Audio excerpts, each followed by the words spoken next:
네, 1월 9일입니다. 월요일입니다. 새벽 예배에 나오신 우리 성도님들을 환영합니다. 오늘 저녁에 7시 반부터 교회에서 신년 말씀 사경회가 있습니다. 꼭 오셔서 함께 좋은 시간 가지시기를 축복합니다. 말씀 나누기 전에 공동기도 제목으로 기도하는 시간 갖도록 하겠습니다. 홍석화 집사의 암을 치료해 주십시오. 배옥준 집사의 뇌졸중을 치료해 주십시오. 언어가 회복되고 오른쪽 팔다리에 힘이 생겨나도록 해 주십시오. 곽한나 집사를 치료해 주십시오. 권하자 집사가 다시 걷도록 해 주십시오.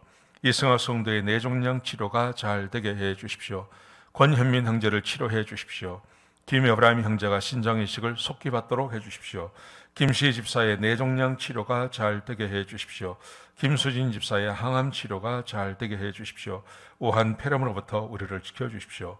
예수님의 이름으로 기도합니다. 아멘. 아멘. 오늘 본문의 말씀은 야고보서 5장 12절에서 20절까지 말씀입니다. 오늘 본문이 우리에게 주고 있는 교훈은 의인의 기도라는 것입니다. 의인의 기도. 의인의 기도는 간구하는 역사, 강구는 역사하는 힘이 커서 병자를 낫게 할 수 있다. 그렇게 말씀하셨습니다. 여러분, 그 의인이 누굴까요? 의인이 누굴까요? 오늘 본문이 우리에게 그 의인이 누구인지를 가르쳐 줍니다. 자, 오늘 본문의 말씀해 보시면 이렇게 되어 있습니다. 고난당하는 자가 있느냐? 13절에 보시면요.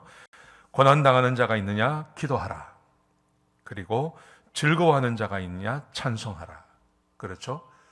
고난받을 때는 기도하고, 그리고 즐겁고 감사할 일이 있으면 하나님께 영광을 돌려야 됩니다. 우리의 삶의 생사화복은 다 하나님으로부터 오는 것이죠. 그래서 우리는 기쁜 일이 있으면 감사하고, 또 우리의 문제가 있으면, 고난당하는 일이 있으면 하나님께 기도하는 것이 우리에게 요구되어집니다. 자, 그런데 그 기도를 어떻게 해야 될까요? 한 예를 들었습니다. 혹시 너희 가운데 병든 자가 있느냐? 그러면 병든 사람은 어떻게 해야 되냐 하면 교회의 장로들을 청할 것이니라. 교회의 장로라는 것은 교회의 목사님을 말합니다. 목사님을 청할 것이니라. 그러면 그 목사님이 오셔서 기름을 바르고 하나님께 기도한다고 말씀하세요. 여기서 기름 바른다는 것은 약을 바른다는 의미보다는 하나님의 치유를 바라는 그런 행위를 하라는 것이죠. 기도하라고 말씀하십니다. 자, 그러면서요, 뭐가 중요하냐 하면 믿음의 기도는 병든 자를 구원한다. 믿음의 기도. 그 믿음의 기도는 병든 자를 구원합니다. 자, 그러면 이 믿음의 기도는 누가 드리는 것일까요? 우리 생각에 병든 자보다는 교회의 장로가, 목사님이 훨씬 믿음이 좋으니까 그 목사님의 기도가 병을 낫게 한다라고 생각할 수 있습니다. 그런데 오늘 본문에 보시면 믿음의 기도가 무엇인지를 설명합니다. 병을 낫게 해주는 그 믿음의 기도가 있는데요. 그 믿음의 기도가 뭐냐 하면, 자, 보십시오. 16절에 보시면, 그러므로, 자, 믿음의 기도가 무엇인지를 설명하는 겁니다. 그러므로 너희 죄를 서로 고백하라. 너희 죄를 서로 고백하며 병 낫기를 위하여 서로 기도하라. 의인의 간구는 역사하는 힘이 크니라. 믿음의 기도, 믿음이 있는 기도, 이 믿음이 있는 기도는 의인의 간구라고 할 수 있습니다. 그런데 이 의인의 간구가 누굴까요? 목사님이 의인입니까? 아닙니다. 오늘 본문에 보시면 너희 죄를 서로 고백하며 먼저 해야 될 것이 있습니다. 교회에서 목사님들이 오셔서, 목사님이 오시고 환자와 가족이 함께 모여서 기도하는데, 그때 제일 먼저 해야 될 것, 너희 죄를 서로 고백하며, 목사님도 자기의 죄를 기억나게 하시면 하나님께 기도하고, 병자도 자기의 죄를 기억나게 하시면 그걸 먼저 고백하고, 그리고 주변에 있는 가족도 자기의 죄가, 그 기도에 모여 있는 모든 사람들이 하나님께서 기억나게 하시는 기도가 있으면, 죄가 있으면 그 죄를 먼저 고백하는 그 고백의 시간을 먼저 가지라는 겁니다. 너희 죄를 서로 고백하고, 그리고 병 낫기를 위해서 서로 기도하라. 의인의 간구는 역사하는 힘이 크니라. 의인의 간구가 누굽니까? 의인이 누구입니까? 의인은 자기의 죄를 고백한 사람들이 의인인 것입니다.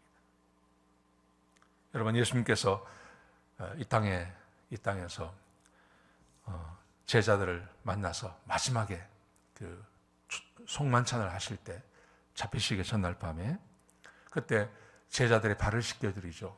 발을 씻겨드리니까 베드로가 처음에는 거부합니다. 근데 예수님께서 내가 너의 발을 씻기지 않으면 너하고 나하고 아무 상관이 없다 그러죠. 그러니까 목욕을 시켜달라 그럽니다. 근데 목욕을 시켜달라니까 목욕한 자에게는 발만 씻으면 된다 그러죠. 그게 무슨 말입니까? 예, 구원받은 하나님 백성들은 이미 의인이 된 것입니다. 근데 이미 의인이 되어서 죄를 짓지 않는 게 아니죠. 알게 모르게 죄를 짓습니다. 그래서 손발을 씻으면 되는 겁니다. 그 손발을 씻는다는 것이 매 기도할 때마다 하나님 앞에 내 죄를 간구하고 고백하는 것입니다. 그 기도를 하나님께 드리는 겁니다. 그러면 하나님께서 그 기도를 받으시는 겁니다. 의인이기 때문에 이미 구원받은 사람들이 자기의 죄를 고백하고 하나님께 기도하면 하나님께서 그 기도를 들어주시는 거예요. 의인의 간구는 역사하는 힘이 있느니라. 여러분, 그러므로 우리는 이 말씀대로 했으면 좋겠습니다. 이 말씀대로. 병드셨습니까? 그러면 초청을 하십시오. 그래서 가서 서로 죄를 고백하고 하나님 앞에 병 낫기를 위해서 기도하고 하나님께서 그 기도에 응답하셔서 병을 낫게 하시는 은혜. 여러분, 이것이 얼마나 큰 은혜인지 모릅니다. 우리 하나님께서 우리에게 주신 특별한 선물이라고 저는 생각합니다. 우리는 몸을 가지고 있기 때문에 다 병이 들기 마련입니다. 이게 뭐 50년, 60년, 70년, 80년 쓰시다 보면 병이 나죠. 그리고 젊은 우리 형제들도 병이 납니다. 그때 물론 병원에 가서 고칠 수 있는 병이라면 뭐 그렇게 하셔도 됩니다. 그런데 그렇지 않은 병들 얼마든지 있을 수 있지 않습니까? 그거는 우리가 하나님 앞에 기도하고 의인의 간구는 역사하는 힘이 크다고 말씀하셨는데요.